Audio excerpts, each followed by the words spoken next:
Hi guys, this is Skidflash here, and welcome back to Let's Play Persona 3 FES. And this morning, we're gonna meet Good Morning Mitsuru. I'm already starting off the part great with the lack of wording. And apparently the people with apathy syndrome, who usually stop getting apathy syndrome when we do stuff, are still getting apathy syndrome. So that's not good. Maybe when we finally defeat this very last shadow, things will get better, hopefully. And we have 25 days until then. So, what are we doing today? Did you write that down? Write what down? Exams start next Tuesday. Okay, so there's the indication that we're not going to be hanging out with anyone cool. And I'm actually going to doze off for the first time in my Persona 3 school life because I'm actually want to go to Tartarus today, and I don't think my statuses are fantastic, so feeling great would be wonderful right now.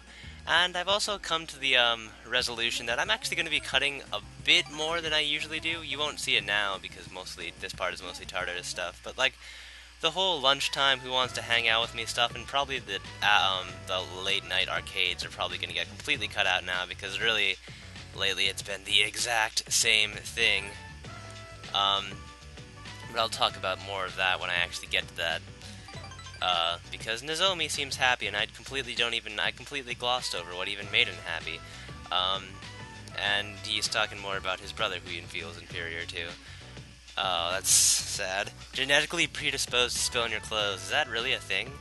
I guess it is. I just want the whole world to go away, but even then it still won't.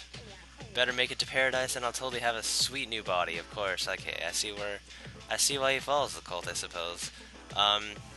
It's all about, being inferior to his brother. That's really what it boils down to. But he loves us as friends, so that's, very sad. Hopefully he'll reach a resolution. That'd be nice. But yes, more on the cutting stuff. I'll probably keep it in if I do something, like, significant, like maybe, like Weapon Fusion or Persona Fusion or something other than just going to the arcade every day and, raising a stat, because that's what I do all the time. And then going to sleep early. Unless I get a phone call, so yeah, I'll probably cut that most of the time. And oh god, who are these people? Oh, wicked man, Jesus. Sounds like one of those people who'd hang out in the back alleys, but he's gonna pay it to get the job done. Oh, okay, so I guess he's just hired a hitman to whip his ass. That's not gonna be good. I guess we're not gonna be doing anything about that this social link, though, so we'll see about how that is next social link. Right now we're at rank 8 with Nozomi, so we're only almost maxed out for him. But not only that, we actually ranked up 2 times with Nozomi since the last time we go to Tartarus, which means when we finally go to Tartarus, because everyone is feeling fantastic tonight, we will actually be able to fuse a Moon Arcana persona with a rank 8 Arcana rank, bonus EXP rank, instead of the 6 we had previously, which is a nice boost. And we are finally going to be tackling those series of those mini bosses that totally kind of kicked my ass every single time, and I had to end up grinding. Did I mention the fact that Akihiko gained like 11 levels during grinding? That is just way too significant to like gloss over. That is holy crap. Anyways, yes, we're gonna first of all register our personas, or guess not. We have a ton of money from something. I did money stuff, maybe. I think I sold some sellable stuff. We want Throth. How do you even pronounce that? Because he has Army Diorama. Not only that, I think we actually want to fuse him into something more importantly. I can't word today. What does Throth? Throth can't fuse into what I wanted to make. I could have sworn he did. I think maybe it was a triangle fusion.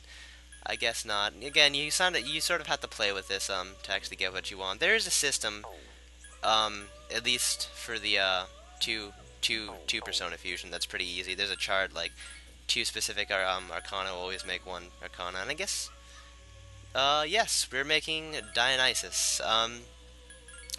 And for specific reasons. The main reason is Dionysus is a Zio user. He's the highest level persona I can make at this moment in time. Possibly. He's the highest base level. Whether or not I could make a higher level with social links is up in the air. Dodge Wind? Yeah, sure, what could Dodge Wind? Miragion, I guess that's cool. He learns Ziodyne, which makes him very good. He learns Heat Wave, which is a very good spell. I'm carrying, but the really huge kickers that make him really, really, really favorable I didn't realize he was only strong to electric. I thought he knolled electric, but whatever. He also knows 2 physical moves, which is fantastic. Don't want to do anything to Zeodyne. Yeah, just to re-exclaim, he's strong against electric, uh, slash and strike, which is fantastic. That will help immensely. But he also has Mind Charge and Power Charge, which I carried over from Kukathadlin. But those 2 moves, I think I've already talked about this prior, but now I can finally, like, use them in battle. Those 2 moves are probably my 2 favorite moves in the entire game. Love them so much. They're like, again, they're so fun to use, and I'll definitely be using my Dionysus for the upcoming battle, if nothing else for his mind charging and power charging abilities. Right now I'm taking out a bunch of personas. I kind of wanted. I have a persona with Augidon. I have a persona with Zeodyne. I have a persona with Garudon. And I could have sworn I had one with I had a persona that had Bufudyne, but I guess not. So I don't. Oh, I almost have the complete 3rd tier Trinity. I guess it's not really a Trinity. It's a square. I'm not sure what the cool word for square would be.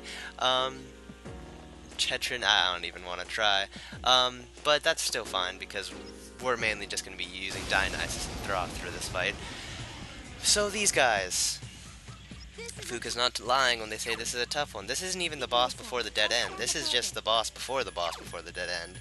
And it is still hard as crap. I'm going to put Yukari on heal from the get-go because holy shit, it's going to kill me.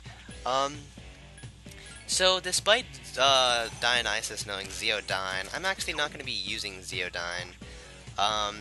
Simply because these bosses are actually electrical users and therefore will totally null whatever you do. And keep in mind, it will use Elect Break. Elect Break on Akihiko because Akihiko blocks electric now. It's actually a double-edged sword that Akihiko blocks electric, because if he was only resistant to electric, they wouldn't even bother using Elect Break, which means he'd be taking less damage, but because at least they waste a turn using Elect Break, I suppose. That's both a good and a bad thing. And Akihiko fell down on his ass from the get-go. Very, very useful, huh? So, Mind Charge. Have I told you guys the wonders that is Mind Charge? Mind Charge Megiddos, for one thing. I probably could be more classy. I don't have Megiddo Law. In fact, I didn't even realize that Megiddo is the most basic of all Almighty spells. I thought it was at least tier 2, but that's Megiddo Law, followed by Megiddo Lon.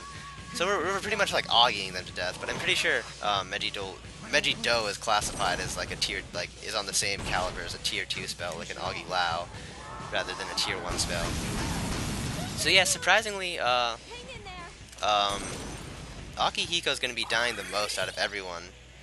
And luckily, this is a big luckily, Yukari has the Source Bow that makes her resistant to electrical attacks, which is a godsend, because I wouldn't even have her in this fight if she was weak to electric, because oh my god, one Zeodyne, if they get an extra turn, we're pretty much dead. If they get a Zeodyne, we're pretty much dead. Pretty much anything will kill us. Another really nice thing is that Throth is actually, totally resistant to, totally blocks, Zeo as well as Dionysus, which means that when we do switch to actually get the Megiddo powers, activated,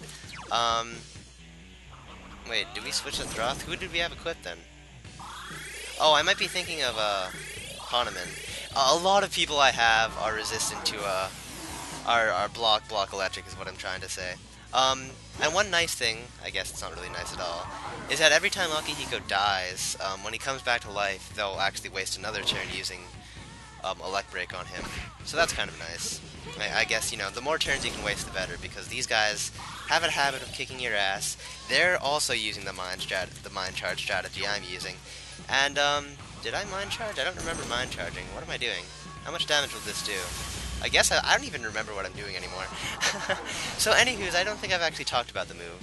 But Mind Charge is a move that costs 15 MP to use, SP, I guess, in this game. It's in most of the Shin Megami Tensei games. Except Nocturne, surprisingly. They're gonna wait turns because they're too cowardly to actually just get rid of the shield. But yeah, it's not Nocturne, surprisingly. There's Focus, which is like it's like power charge, but there's no actual mind charge for spells. But what it does, if I can actually get to the point, is it makes the next magic attack, so any of the spells, including Almighty Magic, it makes it 2.5 times stronger. So basically, you're taking 2 turns to actually make it to do a full attack that does 2.5 times damage, which means on a mathematical thing, you're doing 1.25 damage instead of 1 base damage every single turn. It's a mathematical thing where you end up doing more damage by using Mind Charge than you would by just doing Megiddo twice. Waiting's part of my strategy. Sure it is, Akihiko.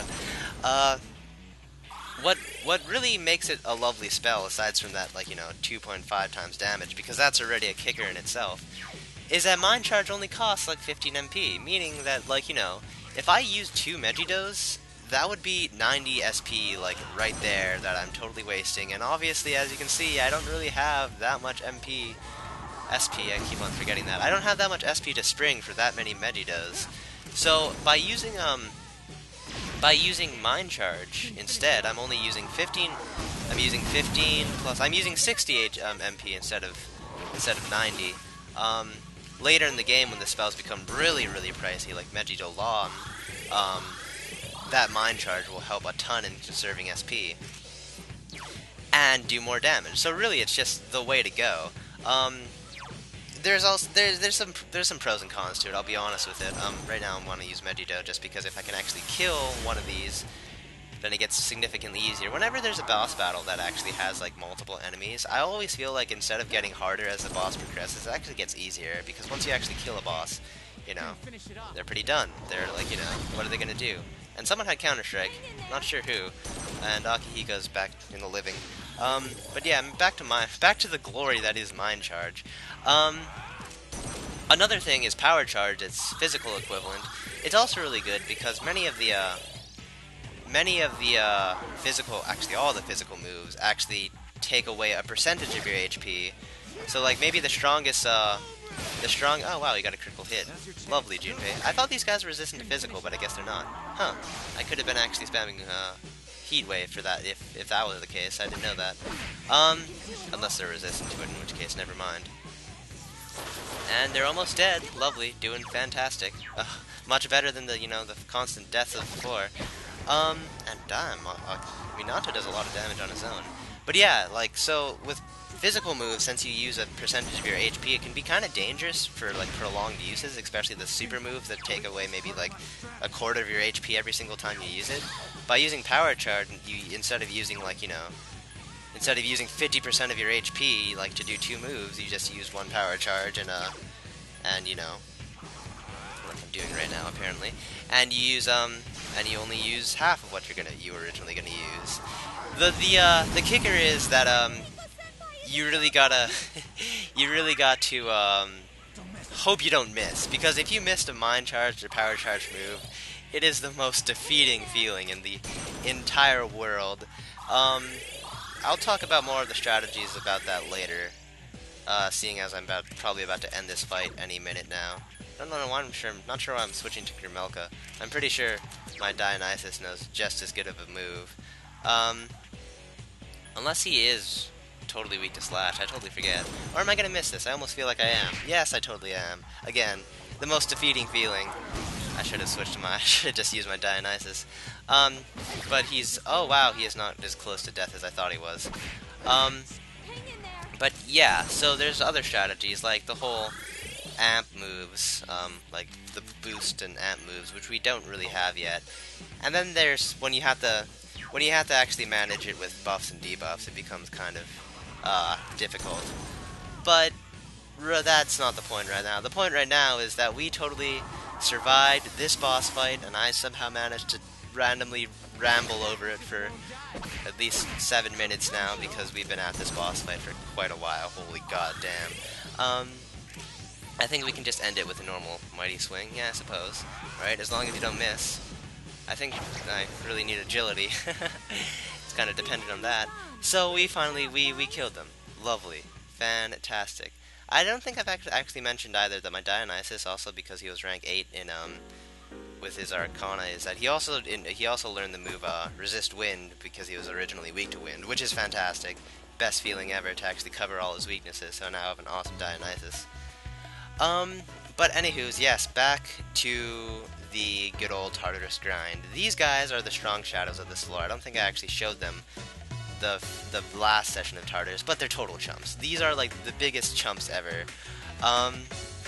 They're weak to Zeo, and we have a designated Zeodyne user, and he happens to be our best persona right now at the moment in time. So that's fantastic. We have 2 Zeo users, and he doesn't even have that much kill potential. Like, he doesn't really kill you even when he does get a chance to move, like some of the enemies can. Unlike these fucking bastards who I can still never hit and can still totally kill my party members. One of the disadvantages to actually not bringing Yukari with me, because I kind of wanted to level up Mitsuru, as you can see, is that it kind of makes Minato. You kind of have to use Minato as the designated healer. Unless you bring along maybe like Ken or something. Or even Mitsuru can do it to an extent.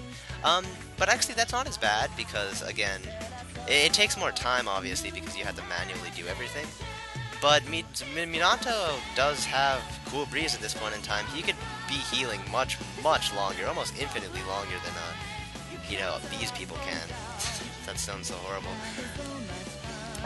But yeah, gotta level up Mitsuru. I thought she was over leveled, but I guess she totally isn't. Right now the music you're hearing is from Persona Q. It's the main theme, Maze of Life. It's a special mix of Maze of Life, more specifically.